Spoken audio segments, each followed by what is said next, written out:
Samantala, kwenisyon naman ni former Senator Antonio Trillanes IV ang nangyaring putukan sa loob ng Senado kaugnay ng tangkang pag-aresto kay Senator Ronald Bato de la Rosa noong araw ng Miyerkules, Mayo 13 at tinawag ito ng senador na tila staged o planadong insidente. Ayon kay Trillanes, kapansin-pansin umano ang naging kilos ng mga sangkot sa tensyon dahil tila alam na agad ng mga ito ang kanilang gagawin bago pa man makarating sa lugar ng pinangyarihan. Sinabi rin niya na tila naisakatuparan umano ng mga nasa likod ng insidente ang kanilang layunin na malihis ang atensyon ng publiko at mabigyang daan itong pagtakas ni De La Rosa na umano'y sumakay sa sasakyan ni Senator Robin Padilla madaling araw noong Huwebes.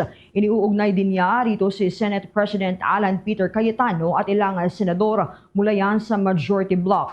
Ayon pa kay Trillanes na hindi dapat palampasin itong insidente at dapat may managot kabilang ang Sergeant at Arms at ilan pang otoridad na nakaatas sa seguridad dahil umano sa kanilang kapabayaan. Na pinanood ko yung mga footages, tapos may isang video doon na diretso from the formation area ay pumwesto na sila kaagad doon and in a matter of seconds. Wala man lang verbal altercation, nagpaputok na ng ganon. Alam nyo, wala ho sa rules of engagement ng Sergeant at Arms na pwede niyang putukan ang whether police or NBI kasi nagpakilala daw na NBI. Naka-uniforme, naka-jacket na NBI, pero pinaputukan, hindi naman pumapasok sa Senate premises. At even so, bakit hindi naman sumusugod, hindi naman ito invasion army ng China o kung ano yung sumusugod dito na pwede mong paputukan on site. Ito, mga otoridad.